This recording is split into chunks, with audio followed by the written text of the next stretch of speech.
Olá, pessoal! Na nossa aula do dia de hoje, a gente vai continuar compreendendo lá a estrutura urbana brasileira e as grandes metrópoles. E essa é a parte 3 da nossa aula. Na nossa aula de hoje, nós vamos começar compreendendo primeiro o que nós chamamos de hierarquia urbana. Então vamos lá? Vamos dar uma olhadinha na capa do nosso material de hoje. Bom, pessoal, nós estamos falando aí a respeito da estrutura urbana brasileira e as grandes metrópoles, e essa é a nossa parte 3. Para começarmos o nosso papo, pessoal, a primeira tarefa é tentarmos entender aquilo que nós estamos chamando de hierarquia urbana. Quando falamos de hierarquia, nós estamos falando de um grau de importância. Sendo assim, no passado, nós fazíamos uma hierarquia urbana brasileira baseada fundamentalmente na sua importância política, econômica e sociocultural. O problema desse critério é que ele é um critério extremamente fluido, ou seja, algumas cidades têm uma importância autoevidente. Exemplo, São Paulo, sem dúvida alguma, tem uma importância política, econômica e sociocultural a nível de país, o que a classifica lá como uma metrópole nacional. Porém, observe você que nem todas as cidades têm essas características autoevidentes, e sendo assim, ficava mais difícil a gente fazer a classificação das metrópoles regionais, dos centros regionais, da cidade local e da vila. E aqui já vai logo de cara uma observação. Quando nós falamos de vila, nós estamos falando de uma cidade. No entanto, é uma cidade lá que praticamente é autorreferenciada só para si e não para as demais cidades do seu entorno. Para poder contornar essa questão da classificação, a gente passou a utilizar um outro critério, que nós chamamos lá de diversidade e quantidade de oferta de bens e serviços. Sendo assim, quanto maior a quantidade, quanto maior a diversidade de bens e serviços, mais importante uma cidade é. Se nós olharmos para São Paulo ou para o Rio de Janeiro, nós vamos encontrar lá uma multiplicidade de bens e serviços ofertados. Shopping center, museu, galeria de arte, cinema, loja de rua, com uma miríade de produtos e serviços que são ofertados ao conjunto da população. Portanto, São Paulo e Rio de Janeiro seriam classificadas como uma metrópole nacional. Por um outro lado, eu posso pensar ainda na capital dos estados. Normalmente, as capitais dos estados congregam lá a maior oferta de bens e serviços dentro de cada um dos seus territórios. E, por um outro lado, algumas vezes exercendo influência dentro da sua macro-região. É o caso, por exemplo, de Porto Alegre ou de Curitiba, exercendo influência sobre a macro-região sul. Não por acaso, a capital dos gaúchos e ainda dos paranaenses tem uma grande oferta de bens e serviços ao conjunto da população. Resultado, passam a ser classificadas lá como metrópole regional. Mas também o são Belo Horizonte, Recife, Salvador e uma série de outras cidades. Sendo assim, pessoal, a gente tem então que as metrópoles regionais normalmente são as capitais dos estados. Mas eu posso pensar também no centro regional. O centro regional é aquele que tem uma importância dentro da mesorregião. Ou seja, considerando lá a macro-região, nós temos uma região média. E aí o caso, o exemplo clássico, é São José dos Campos, em São Paulo, que exerce lá uma influência sobre a mesorregião de São Paulo, envolvendo aí alguns estados que lhe são limítrofes, como o Rio de Janeiro ou ainda como o Espírito Santo. Eu posso pensar, o Rio de Janeiro e o Paraná, eu posso pensar, pessoal, então, que nós temos um centro regional. Posso pensar numa cidade local, que é aquela que é referência para a sua periferia imediata. Se nós olharmos aí para Petrópolis, Teresópolis e Nova Friburgo, na região serrana do Rio de Janeiro, são exemplos clássicos de cidade local. E, finalmente, eu tenho a vila, que é aquela pequena cidade que, via de regra, não exerce qualquer tipo de influência na sua periferia imediata. Poderíamos citar aí pequenas cidadezinhas no interior do Brasil. Observe, então, que nós temos uma hierarquia urbana estabelecida, então, pela disponibilidade de bens e serviços que são ofertados. Vamos botar isso no quadro? Vem para cá.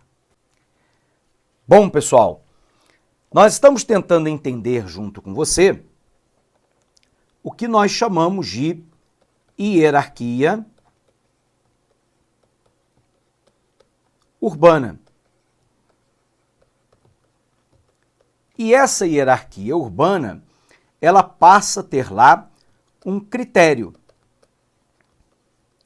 O critério de classificação é basicamente, a oferta de bens e serviços com diversidade e com quantidade. Então, quantidade e diversidade de bens e serviços ofertados. Quando eu tenho lá uma diversidade e uma quantidade de bens e serviços ofertados, eu tenho então um critério que me permite estabelecer a hierarquia urbana de uma dada região, ou até mesmo do país como um todo. Sendo assim, pessoal, a gente precisa observar que a hierarquia urbana brasileira, da década de 1930 até a década de 1980, era uma hierarquia urbana que nós chamamos de verticalizada, ou seja, a metrópole nacional se comunicando com a metrópole regional, esta com o centro regional, com a cidade local e com a vila. A relação era verticalizada dentro da hierarquia.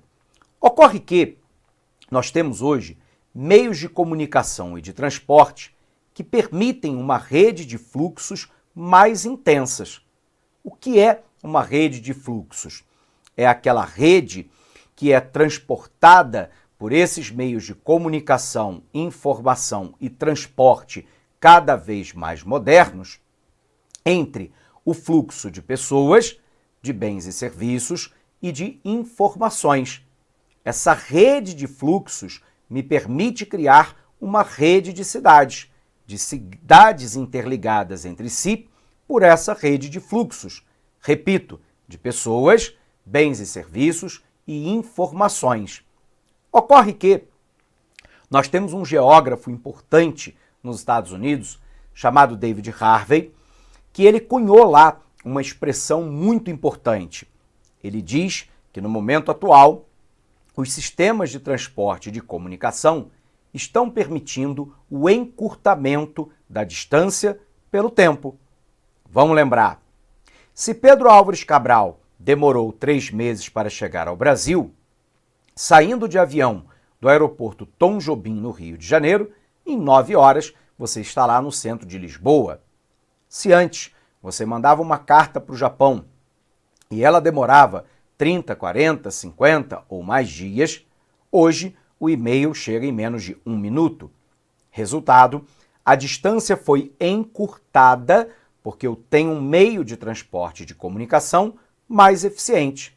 Resultado, nós temos um fenômeno, então, em curso, que é um fluxo cada vez mais intenso de pessoas, de bens e serviços e de informações, e isso permite criar uma rede de cidades.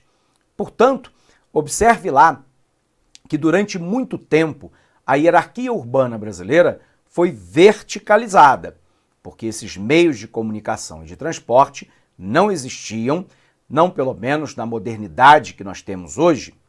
Hoje, as relações hierárquicas passaram a ser horizontalizadas, ou seja, uma metrópole nacional se comunica diretamente com as metrópoles regionais, com os centros regionais, mas também com a cidade local e com a vila. É uma horizontalização das relações provocada por meios de transporte e de comunicação que permitem lá o encurtamento da distância pelo tempo. Vamos botar isso no quadro para você. Vem para cá. Sendo assim, pessoal, né? Observe lá que a nossa hierarquia urbana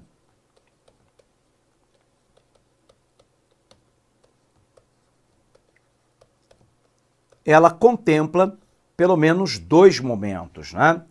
De 1930 até a década de 1980, essa hierarquia urbana era essencialmente verticalizada. A partir da década de 1990 em diante, eu tenho que essa hierarquia urbana passa a ser horizontalizada. Esse processo de horizontalização das relações, ela pressupõe lá a criação de uma rede de cidades. E essa rede de cidades, que é a interligação entre as cidades, ela só é possível por uma rede de fluxos. Então, se eu tenho lá a horizontalização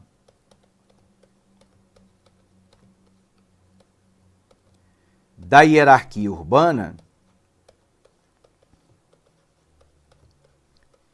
isso só ocorre porque está se formando no país uma rede de cidades.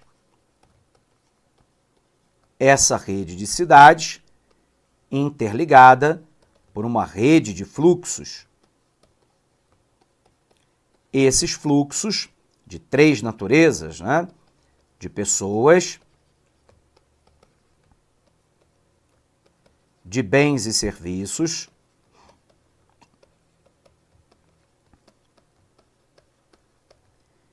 e de informações.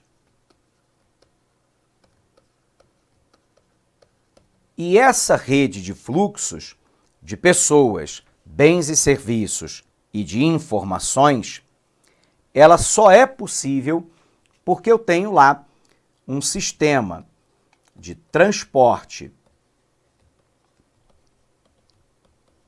e de comunicação que, nas palavras do professor David Harvey, promovem o encurtamento da distância pelo tempo. Ou seja, a distância ela vai sendo relativizada porque eu tenho um meio de comunicação cada vez mais eficiente.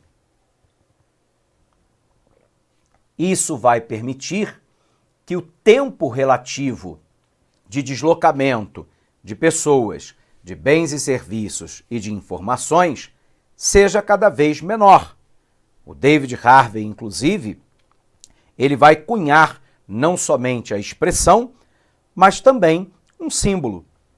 Então, aqui nós temos o professor David Harvey, que vai cunhar a expressão, né? O encurtamento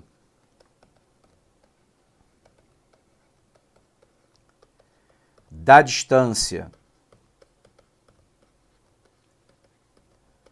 pelo tempo, e ele vai cunhar lá a ideia de que o mundo está encolhendo de tamanho. Isso só é possível porque os meios, né, de transporte e de comunicação são mais eficientes, né? Então aqui o mundo sendo encolhido pelos meios de transporte e comunicação cada vez mais intensos e eficientes.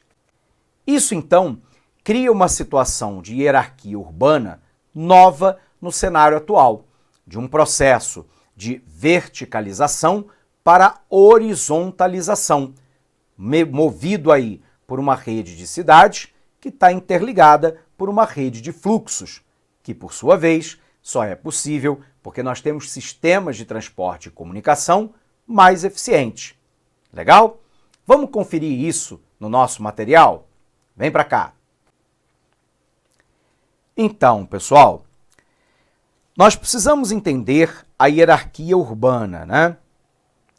A ideia de hierarquia está associado à dependência dos centros urbanos menores em relação aos centros maiores, que polarizam a rede urbana a qual estão integrados. Na hierarquia urbana brasileira, a liderança das diferentes redes urbanas cabe às metrópoles, que polarizam o conjunto das redes urbanas nacionais e a rede urbana de grandes regiões.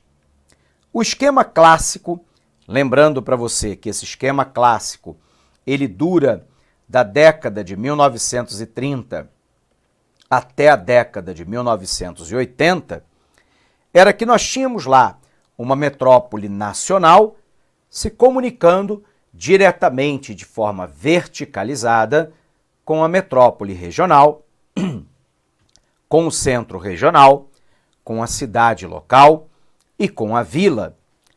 Contemporaneamente, a partir da década de 1990, nós vamos ter lá o chamado esquema atual, onde a metrópole nacional se comunica diretamente com metrópoles regionais, com centro regional, com cidade local e com as vilas.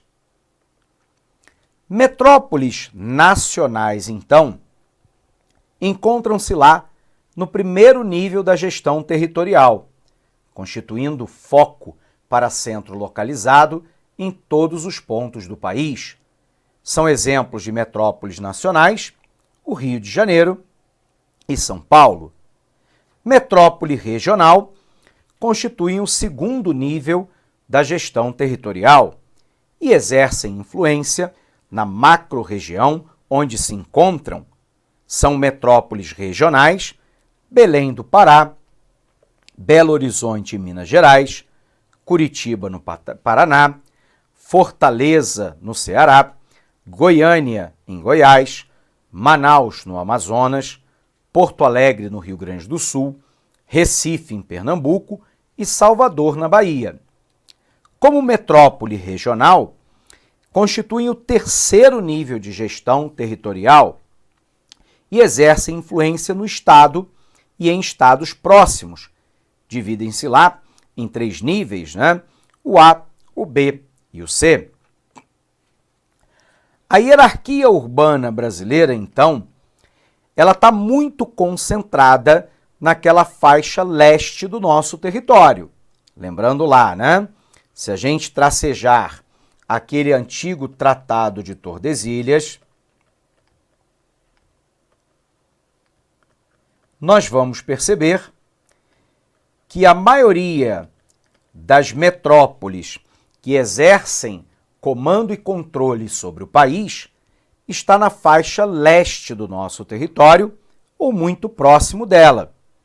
Portanto, à medida, contudo, que eu vou em direção à Amazônia ou que eu vou em direção ao centro-oeste, observe lá que essa hierarquia urbana ela se torna mais fluida, menos evidente.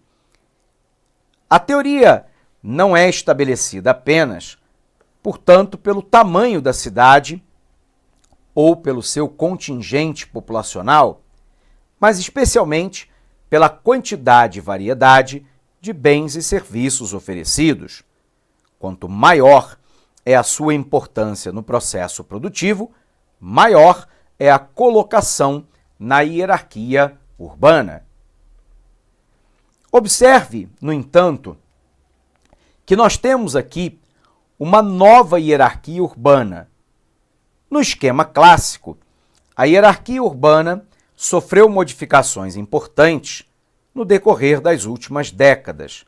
A razão é a história das cidades e a evolução dos meios de comunicação e de transporte, que são resultados do processo de globalização. O processo de subordinação não mais obedece a uma escala contínua. Em diversas situações, os habitantes de cidades menores direcionam-se diretamente a centros urbanos, como metrópoles regionais ou nacionais, para adquirir bens e serviços. Sendo assim, nós temos um último modelo para a gente discutir, que nós chamamos de modelo informacional. O professor Milton Santos, infelizmente falecido, nos chamava a atenção que a hierarquia urbana brasileira ela é hoje fortemente influenciada pela capacidade de geração e de difusão da revolução tecnocientífica informacional, que envolve lá nanotecnologia, biotecnologia, robótica, espacial, nuclear, de medicina, mas ao mesmo tempo de fármacos e de tantos outros. E nesse sentido, ele entende que a capacidade de geração e de difusão de ciência, tecnologia e informação cria lá a categoria de algumas cidades que podem ser chamadas de metrópoles globais ou ainda de metrópoles mundiais, porque exercem uma influência para além do seu território nacional. É o caso, por exemplo, de Nova York, de Paris, de Londres, de Tóquio, mas também de São Paulo. São Paulo irradia a sua influência não só para o Brasil, mas para toda a América do Sul, a América Latina e, quiçá, até parte do mundo.